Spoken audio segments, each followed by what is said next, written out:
ሰላም ጤና ይስጥልኝ አድማጭ ተመልካቾቻችን የጽናት ሚዲያ ቤተሰቦች እንደምን ቆያችሁ እንደምን አረፈዳችሁ እኔ ሰላም ነኝ እንግዲህ መደበኛ ፕሮግራማችን ጀምረናል የጽናት ሚዲያ ቤተሰቦች እንግዲህ የተለያየ ፕሮግራም እያነሳን ከናንተ ጋር እየተወያየን ነው ከሰሞኑን ጀምሮ በሚገርም ሁኔታ በተለይ የአማራ ፋኖ ብሔራዊ ንቅናቄ ሸዋ ቀጠና በከፍተኛ ተጋድሎ ምናልባትም የአባቶቹ መንፈስ ከመቃብር ፈንቅሎ የተነሳ ይመስላል የመኳንንቱ ዘር ሸዋ የንጉስ የነገስታቱ ዘር ሸዋ ተኩሶ የማይስተው ሸዋ የሚገርም ነው እጅ በአፍ የሚያስጭን ይሄ ተአምር ነው እንጂ ምናልባት መለኮታዊ ኃይል ያለው ይመስላል የተለያየ መረጃዎች እየሰማን ጽናት ሚዲያን እንግዲህ ላይክ ሼር ሰብስክራይብ ማድረጋችሁን እንዳትረሱ ያልን ፕሮግራማችን ስታዳምጡም የጽናት ቤተሰቦች በዋናነት ጽናትን በመደገፍ በማበረታታት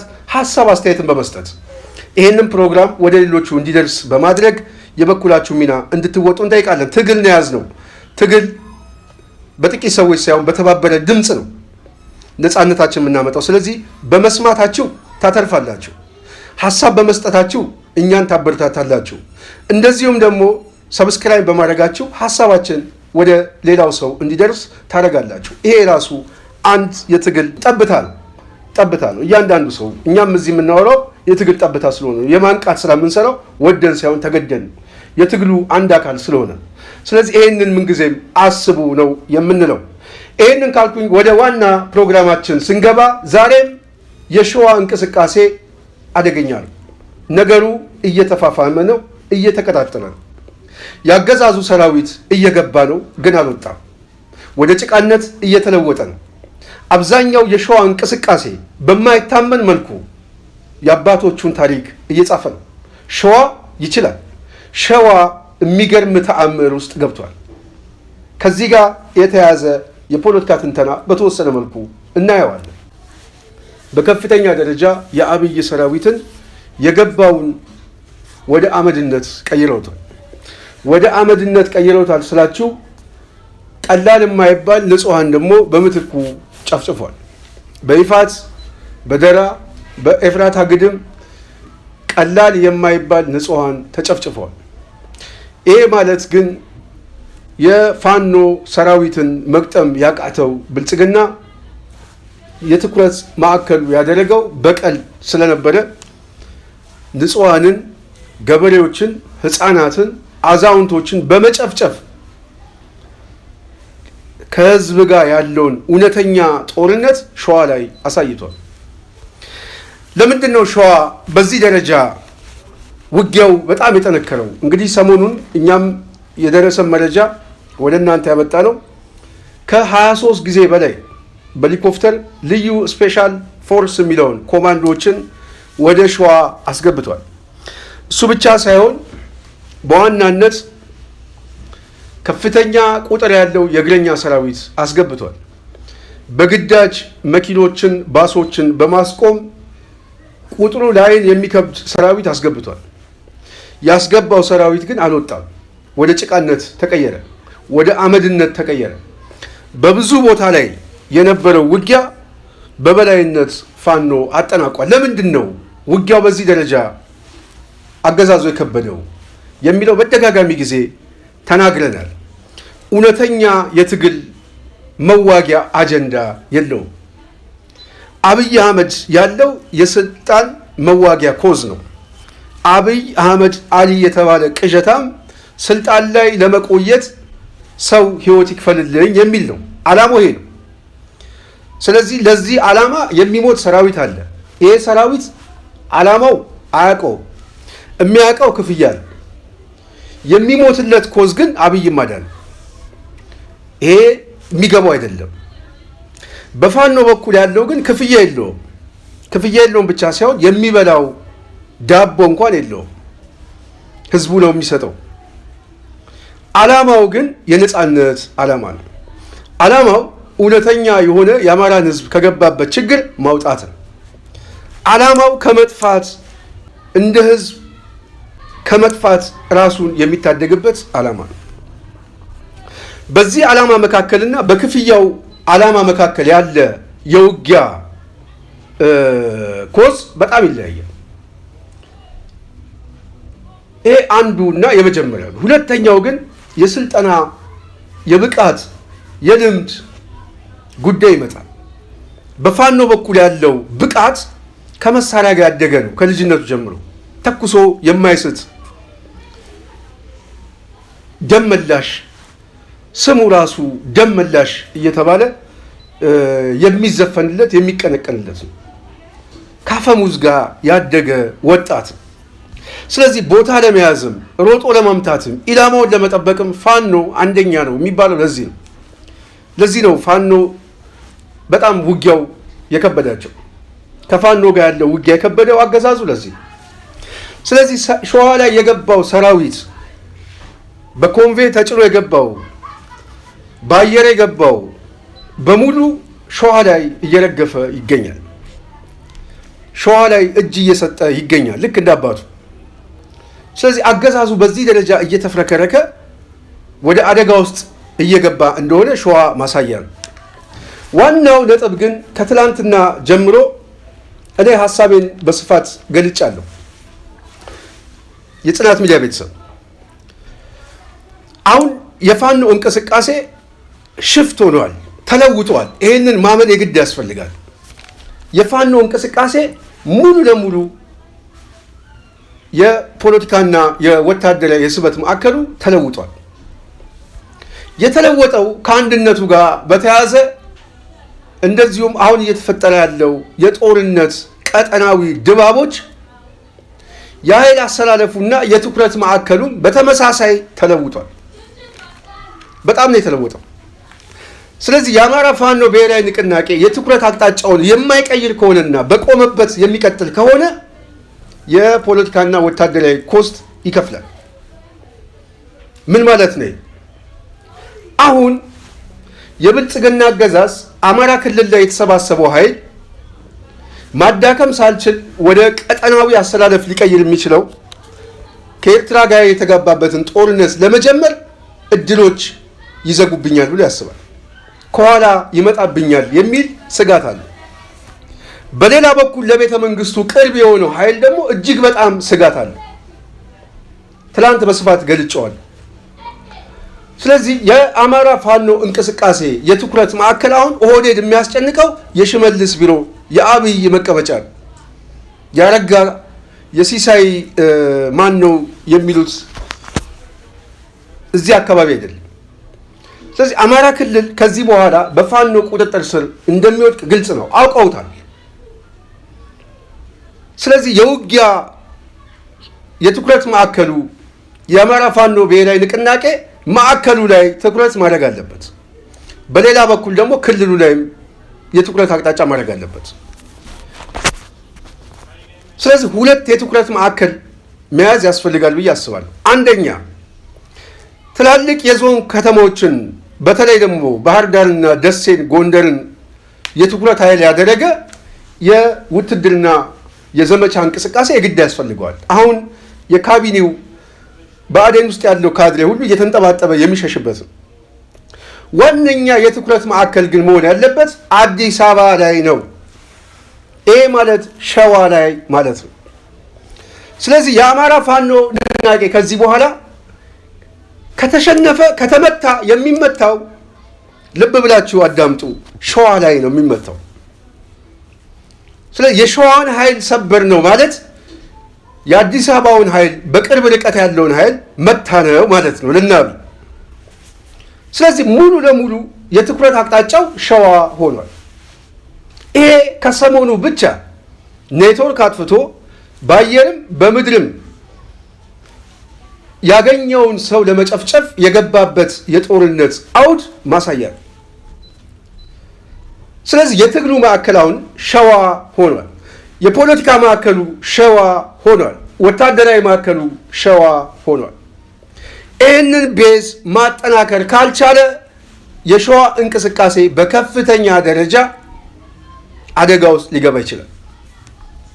ስለዚህ የገባውን ሰራዊት እዛው እያስቀረ ያለው የሸዋ ኃይል በጥቂት ሰራዊት ነው። አገዛዙ ያለውን ያስገባውን ሰራዊት ያህል የሸዋ እንቅስቃሴ የለውም። ያለው ብቃት ነው። ያለው ልምድ ነው። ከልምዱም በላይ ደግሞ የእግዚአብሔር ኃይል ሚኒሊክ እንደሚለው ተስፋዬ እግዚአብሔር ነው የሚለው። አሁን ሸዋ የመኳንንቱ ዘር ተስፋችን እግዚአብሔር ነው የሚለው የአባቶቹ መንፈስ ይዟል። በጥቂት ሰራዊት በጥቂት ባለው ኃይል የገባውን ኃይል ወደ ጭቃነት እየቀየረው ነው። ስለዚህ የአማራ ፋኖ ብሔራዊ ንቅናቄ በፍጥነት በብዙ አቅጣጫ ላይ እየተሳበ ወደ ሸዋ መግባት የግድ አለበት። አዲስ አበባ ላይ ለምንድን ነው አብይ በዚህ ደረጃ ድንጋጤ ውስጥ የገባው የሚለው ትላንት መጥቼበታለሁ። ዛሬ በተወሰነ መልኩ የምደግመው አዳዲስ መረጃዎችም እየወጡ ነው። በተለይ ኦህዴድ ውስጥ ክፍል አለ። ኦህዴድ ውስጥ ክፍል አለ። ሁለት አሰላለፍ ነው። አንደኛ አንቲ የሆነ ከሰውየው ጋር ፖለቲካውን ቀስ እያልን የስልጣን እድሜያችንን የምናስረዝምበት አውድ አበላሽቶታል። በተለይ ኦሮሞማ ፕሮጀክት አብይ አህመድ አጨማልቆታል።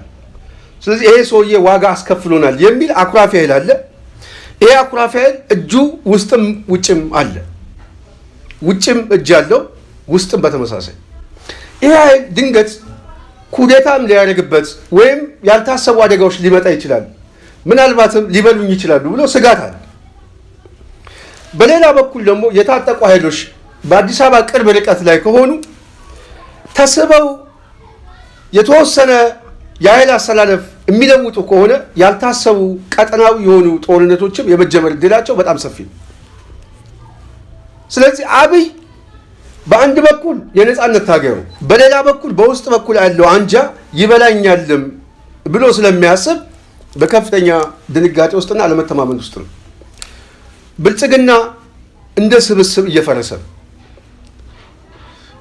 ነው ሲባል በተወሰነ መልኩ አዲስ አበባ ላይ የተሸፈነና ስብሰባ የሚያደርግ የካቢኔ አባል ስላለ ትንሽ ነፍስ ያለው ይመስላል፣ ግን አይደለም። በአስተሳሰብ ፈርሷል፣ በመዋቅር ፈርሷል፣ በጸጥታ መዋቅር ውስጥ ፈርሷል። የጸጥታ መዋቅር ውስጥ ያለ በሙሉ አሁን ወደ አለመተማመን ውስጥ እየገባ ነው። ማን እንደሚጠብቀው ራሱ አይታወቅም። ስለዚህ የአማራ ፋኖ እንቅስቃሴ ከዚህ በኋላ የትኩረት አቅጣጫው ማድረግ ያለበት የማጥቃት እንቅስቃሴውን እየሳበ ወደ አዲስ አበባ መጠጋት የግድ ያስፈልጋል። እሱ ብቻ ሳይሆን ከአንድነቱ ጋር በተያያዘ እንደዚሁም ቀደም ብሎ ተሰባስቦ የተቀመጠው በአዲስ አበባ ያለው የፋኖ እንቅስቃሴ ከየትኛውም ጊዜ በላይ በማይታይ መልኩ ተደራጅቶ በትጥቅም አድጎ በስነ ልቦና ተገንብቶ ይህንን ኃይል እየጠበቀው ነው። ትንሽ የመሳብ ትንሽ የመምጣት እድሎች እየጠበቀ ነው ያለው። ስለዚህ ያልታሰበው ኃይል ከዳርም ከመሃልም እንደዚሁም ከውስጥ እየተሰባሰበ እየመጣ እንደሆነ ግልጽ ነው። ይሄ በከፍተኛ ደረጃ አገዛዙን አስጨንቆታል። የብልጽግናን ተደማሪ ደጋፊና መሄጃና መቆሚያ ያጣው የሊቅ ስብስብ ግራ ተጋብቷል። በአንድ በኩል ተነካክቷል። ህዝቡን ሰድቧል፣ የትግሉን አንቋሿል። እንደዚሁም ደግሞ አድርባይነቱን በመገናኛ ብዙሃን በአገዛዙ ልሳን እየመጣ ቅርሻቱን የተፋ ሊቅ ሁሉ ደንግጧል። የት ነው የሚሄደው? በስተርጅና የት ነው የሚሸሸው? ወዴት ነው የሚሮጠው የሚለው ራሱ ለነሱም ግራ እያጋባቸው ይገኛል። ስለዚህ አብይ አህመድ ጠቅለል አድርጎ እየበላ ያለው ይሄ ተደማሪ ሊቃኑንም የውስጥ ኃይል በዝባዥ ኃይሉንም በተመሳሳይ ተደናግሮና አድርባይም ሆኖ ምንጣፍ የሚጎትተው ኃይልም የጭንቀቱ ማዕከል ሆኗል። ትልቁ የጭንቀቱ ማዕከል የጽናት ሚዲያ ቤተሰቦች የአማራ እንቅስቃሴ የአማራ ፋኖ ብሔራዊ እንቅስቃሴ ወደ አንድ መሆን እጅግ በጣም አስጨንቆታል። ይሄ አንድ መሆን ከዚህ በፊት የነበረው የተበታተነ የፋኖ እንቅስቃሴ የማዛባት ስራ ከመስራት ውጪ ስትራቴጂክ የሆኑ ከተማዎችን እንዳይዝ ነበረ የትግሉ ማዕከል። በጣም እንደውም አብይ አህመድ ባህር ዳር ሰላም ነው ለማለት እየሄደ እዛ አካባቢ ላይ ታይቶ የምታዩት እኮ ናቸው፣ ሽፍታ ናቸው የሉም ምናምን የሚል ዲስኮርስ ነው ለመስራት የሚሞክረው። ሰሞኑን ሀይቅ አካባቢ ሲሄድ ምንም የሉም የሚል እንቅስቃሴ ነው። ጎንደር አካባቢ ሲሄድ በተመሳሳይ ዋና ማሳየት የሚፈልገው ከዚህ ከጦርነቱ ጋር በተያያዘ ነው። ሰላም ነው ሚዲያው ላይ ነው ጦርነቱ ያለው እንጂ መሬት ላይ እኮ የለም፣ 3 ናቸው፣ እንደውም ምርጫውን ለማድረግ የሚያስችል ስፔስ አለን የሚል የፖለቲካ ዲስኮርስ ነው ያላቸው። ይሄ እየተሰበረ የመጣው የሸዋ እንቅስቃሴ ላይ እየተሰበረ እየመጣ ነው። አሁን አገዛዙ የትኩረት ማዕከል ያደረገው አዲስ አበባ ሊገቡብን ነው ብቻ ሳይሆን ኦሮሚያ ተብሎ የተካለለው ላይ ሊገባ ነው ፋኖ ነው። ምክንያቱም ጦርነቱ የሚያልቀው እሱ ነው። ስለዚህ በሜዳው ተስቦ እንዲመጣበት አይፈልግም። ስለዚህ ይህንን ውጊያ ስቦ ማምጣት ያለበት በሜዳው ላይ ነው። ሸዋ በሜዳው ላይ ነው ማምጣት ያለበት። ይህንን ለማድረግ የአማራ ፋኖ ብሔራዊ ንቅናቄ አሁንም ደጋግመን ነው የምናገረው የትኩረት የፖለቲካ ወታደራዊ ትኩረት ማዕከል ከዚህ በኋላ ሸዋ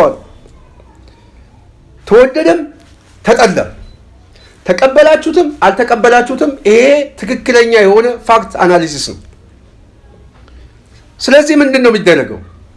የሸዋን ኃይል ከማጠናከር ውጪ መዳኛ የለውም። ካለበዛ ትግሉ ታስረዝሙታላችሁ። ስለዚህ ትግሉ እንዳይራዘም ከተፈለገ በብዙ ቀጠና ያለው ወታደራዊ እንቅስቃሴ ሸዋን ሊያግዘው ይገባል። በይፋት ያለው በከሰም ያለው ኃይል ተሰባስቦ በ2 በ3 አቅጣጫ ቀዶ ሊገባ ይችላል። ስለዚህ አሁን መደረግ ያለበት ኦሮሚያ ክልል በሚለው ጂኦግራፊ አቀማመጥ ላይ የጦርነቱ ማዕከል መሆን አለበት። የስበት ማዕከል ወደዛ ነው መሆን ያለበት። ለአዲስ አበባ የሚጠጋ 5ኛ ግንባር መጀመር አለበት። አሁን 5ኛ ግንባሩ ተጀምሮ 5ኛው ግንባር እየመጣ ነው። ይሄ 5ኛው ግንባር ወደ ከተማው እየተሳበ ሲመጣ ከተማው ላይ የፋኖ እንቅስቃሴ መግባት አይጠበቅበትም። ከተማው ላይ መጨረስ የሚችለው ኃይል ተቀምጦ እየጠበቀ ነው ያለው። እሱን ደግሞ የራሱ የሆነ ኦፕሬሽናል የሆነ አመራር እየተሰጠ እሱን መበተን ደግሞ የግድ ያስፈልጋል።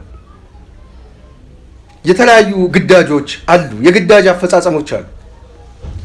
ስለዚህ ይሄንን ማሰብ ከየትኛውም ጊዜ በላይ ያስፈልጋል። ፖለቲካሊ ፋኖ እየበለጠ የሚመጣው አሁን ሸዋ ላይ ነው። ዲፕሎማቶቹ ምናልባት ከተማውን ለቀን እንውጣ ሊሉ ይችላሉ። ዜጎቻቸው ወደ ከተማው እንዳይገቡ ማዕቀብ የተለያዩ መግለጫዎችን ያወጣሉ። በከተማው ላይ ያሉ ትላልቅ ዓለም አቀፍ ስብሰባዎች ይቋረጣሉ። ምናልባትም በቅርብ ርቀት ላይ የሚደረግ ውጊያ ካለ በረራዎችም ሊቆሙ ይችላሉ። ይሄ ትልቅ የሆነ መገናኛ ብዙሃን የትኩረት ማዕከል ነው። ይሄ በራሱ ሌሎች ኃይሎችም ተስበው የመምጣት እድላቸው በጣም ሰፊ ነው። አማራው ወደፊት እየመጣ ሲመጣ ሌላው ቆሞ አይጠብቅም። ሌላውም ተመልሶ በሌላ በኩል ይመጣል። የአፋር እንቅስቃሴ የጅቡቲ መንገድ ይዘጋዋል። የህወሓት እንቅስቃሴ በተለያየ መልኩ ስቦ የመምጣት እድሉ በጣም ሰፊ ነው። በተለይ ከወደብ ጋር ትርክት ውስጥ የገባው የአብይ አህመድም ይህንን አጋጣሚ ተጠቅመን ሰውየውን እንብለው የማለት እድላቸውም ሰፊ ስለሆነ የጦርነቱ ማዕከል በጣም ብዙ ቦታ ላይ ነው። ስለዚህ የአዲስ አበባው እንቅስቃሴ ላይ የአማራ ፋኖ ብሔራዊ ንቅናቄ ከየትኛውም ጊዜ በላይ የትኩረት ማዕከል መሆን አለበት የምንለው ለዚህ ጥሩ ማሳያችን የውጭ ጉዳይ ሚኒስትሩ ጌዲዮን ጢሞቴዎስ ያወጣው ደብዳቤ ጥሩ ማሳያ ነው። በተለይ ቀጠናው ላይ የኃይል አሰላለፉን ይቀይራሉ የሚባሉትን ኃይሎች እንነጋገር፣ በሰላማዊ መንገድ ይፈታ እያለ ነው። ለእርቅም እንቀመጥ እያለ ነው። ለምንድን ነው አሁን ያለው እንቅስቃሴ ላይ እነዚህ ኃይሎች ተስበው ከመጡ የጦርነቱ መልክ ይቀየራል። አብይ አህመድ መቆጣጠር ወደማይችለው አደጋ ውስጥ ይገባል። ስለዚህ አደጋ ውስጥ ገብተዋል። ለዚህ ትንታኔያችን ፋክት ትንተና ይሄ ጥሩ ማሳያ ነው። ስለዚህ የአማራ ፋኖ እንቅስቃሴ ወደ መሀል ሀገሩ እየተጠጋ ሲመጣ ሌላ ያልታሰበ የጦርነት አሰላለፍ ይመጣል። በጣም በፍጥነት ነው የሚመጣው፣ በጣም በአጭር ጊዜ ውስጥ። ይሄ ስለገባው የኃይል ማዛባት እንዳይፈጠርበት ቀጠናው ላይ ያሉ ኃይሎች ተስበው እንዳይገቡ ምን እየጠየቀ ነው? የእፎይታ ጊዜ ስጡኝ እያለ ነው። ሊበላቸው ይፈልጋል። ጦርነቱን መልሶ ወደ እነሱ ሊመጣ ይፈልጋል። ግን አሁን ያስቸገረው ይሄ የፋኖ እንቅስቃሴ ነው። ስለዚህ የፋኖን እንቅስቃሴ በተወሰነ መልኩ ማዳከም ከቻልኩ በኋላ አጀንዳውን ወደፊት ሊያመጣው የእፎይታ ጊዜ የመውጫ ጊዜ እየፈለገ ነው። ይኸውና የውጭ ጉዳይ ሚኒስትሩ ጌዲዮን ጢሞቴዎስ ያወጣው መግለጫ ጥሩ ማሳያ ነው። ስለዚህ የአማራ ፋኖ እንቅስቃሴ የመሃል ሀገር ትኩረት ማድረጉ የሚጠቅመው ሌሎች ኃይሎችም የዚሁ አካል እንዲሆኑ ይጋብዛቸዋል። የጦርነቱ መልክ ራሱ ይጋብዛል።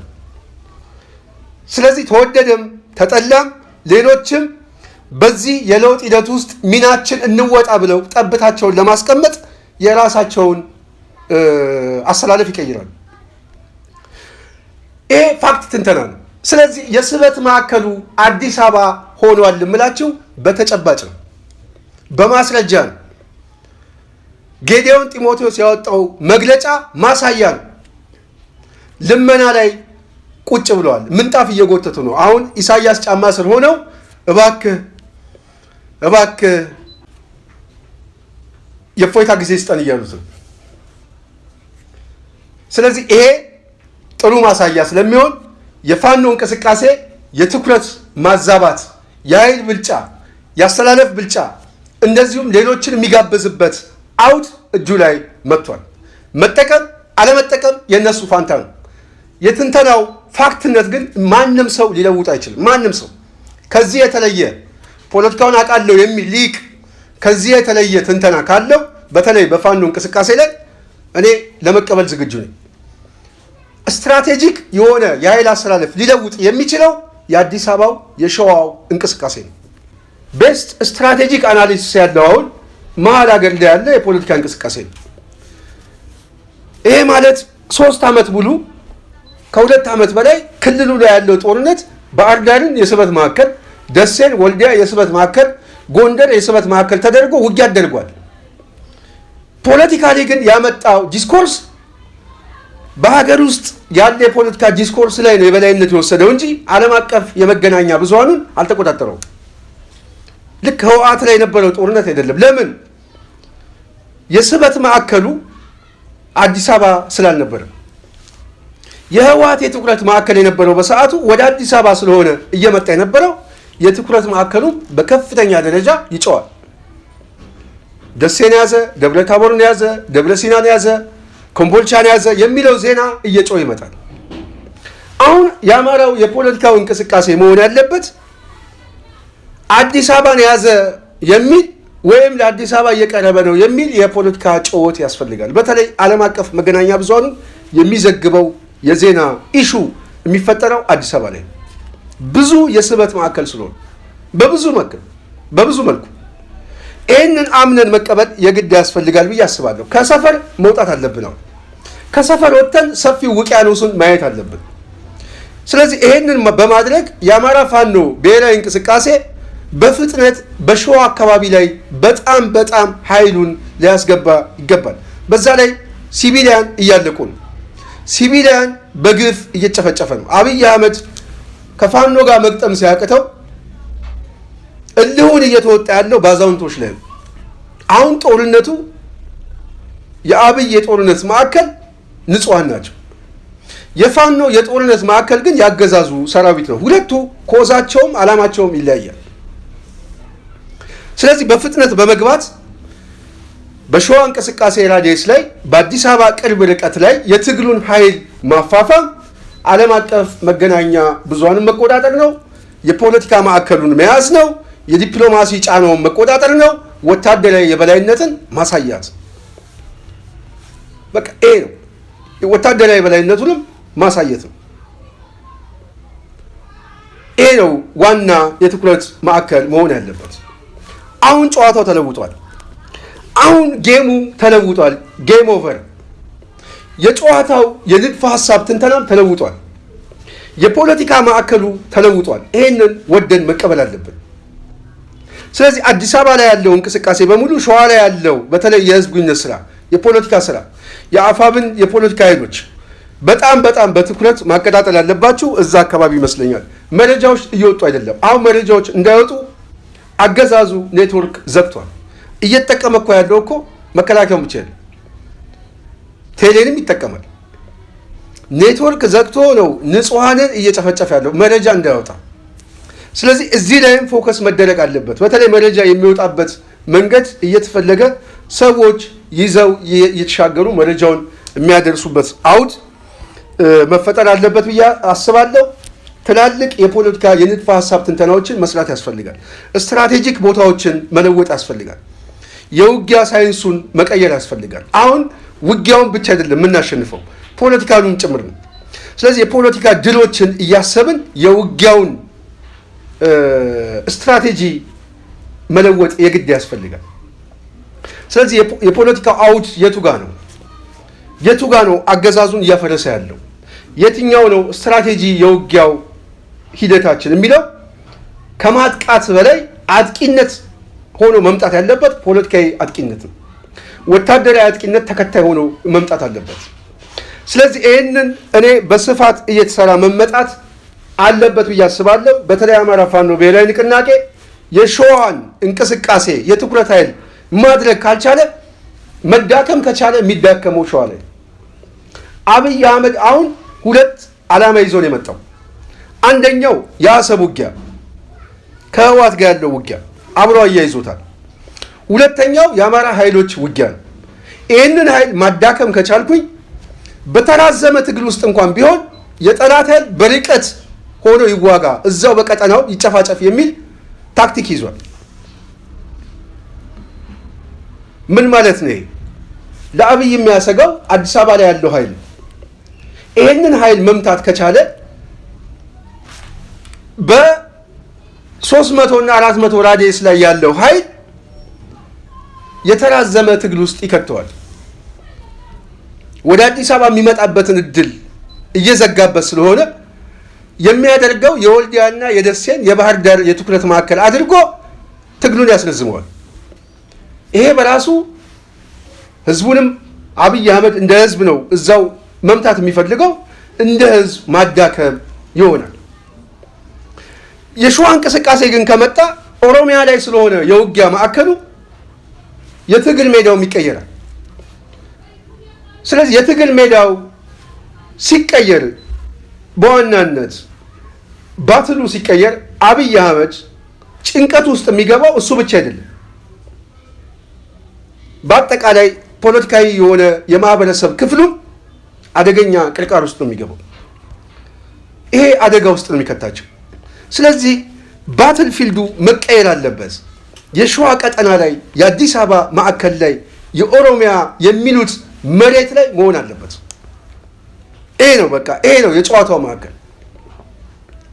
ይህንም በማድረግ ከፍተኛ የሆነ ለውጥ፣ ከፍተኛ የሆነ ፖለቲካዊ እንቅስቃሴ መፍጠር ይቻላል ብዬ አስባለሁ። የጽናት ሚዲያ ቤተሰብ አሁን የሸዋ እንቅስቃሴ ማዕከል ነው።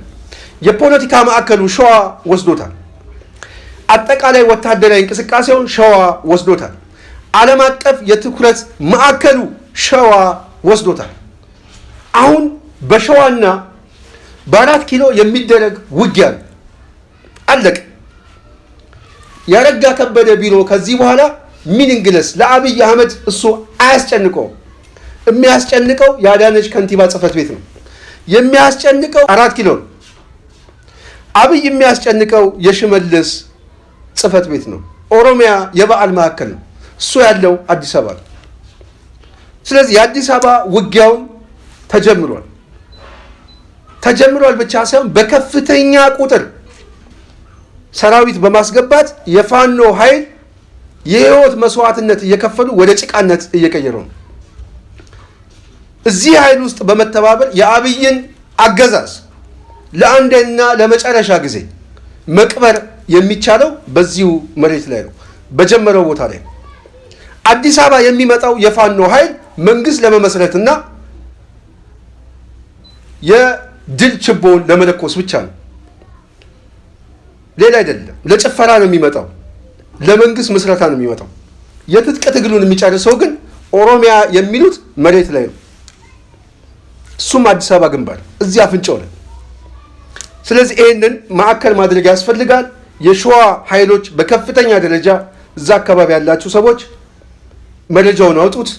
የሚዲያ ስራ፣ የፕሮፓጋንዳ ስራውን ቀይሩት። የውጊያ ባትሉም መቀየር አለበት ብለን እናስባለን። በተለይ እያንዳንዱ የሚጨፈጨፍ ንጹሃን ዓለም አቀፍ የመገናኛ ብዙሃን እንዳያውቁት በመረጃ እያወጡ መላክ የግድ ያስፈልጋል ብዬ አስባለሁ። በተለያየ መልኩ መረጃዎችን ሰዎችም ይዘው እየተሻገሩ ቢሆን መረጃው በፍጥነት መውጣት አለበት ብለን እናምናለን። እየተመዘገበ መቀመጥ አለበት። ነገ የሚወራረድ የሚከፈል ደረሰኝ ስላለ ተመዝግቦ መቀመጥ አለበት። ስለዚህ ይሄንን መስራት እዛ አካባቢ ላይ ያለው ቀጠና በጣም በጣም በጣም ወሳኝ ነው ብዬ አስባለሁ። የጽናት ሚዲያ ቤተሰብ ዛሬ በዋናነት ከሸዋ ጋር ያለ የትኩረት ማዕከል ነው ያለን፣ ሌላ የለንም። አሁን ሸዋ ነው። የሸዋ ፖለቲካ፣ የሸዋ ወታደራዊ ኃይል እያበበ ነው። እነ ራስ አበበ አረጋይ እየመጡ ነው። ሚኒሊክ እየመጣ ነው፣ እየተነሳ ነው፣ መንፈሱ እየተነቃቃ ነው። ይህንን ኃይል በፍጥነት ማገዝ የግድ ያስፈልጋል ብለን እናስባለን። የጽናት ሚዲያ ስላዳመጣችሁኝ ከልብ አመሰግናለሁ። በሚቀጥለው ከዚሁ ጋር በተያያዘ በሸዋ ላይ አዳዲስ መረጃዎች ሲኖሩ በሰበር ዜናም የተለያዩ መረጃዎችን ወደ እናንተ እናመጣለን። ትግሉን ደግፍ፣ የፋኖ እንቅስቃሴን ደግፍ። በቅርቡ ነፃነታችን አውጀን አዲስ አበባ ላይ እንደምንገናኝ ሙሉ ተስፋ አለን ብለን እናምናለን። የጽናት ሚዲያ ቤተሰብ ስለነበረን ቆይታ ከልብ አመሰግናለሁ። በሚቀጥለው በሌላ እንገናኛለን። እኔ ስንታየሁ ቸኮል ነኝ። ሰላም።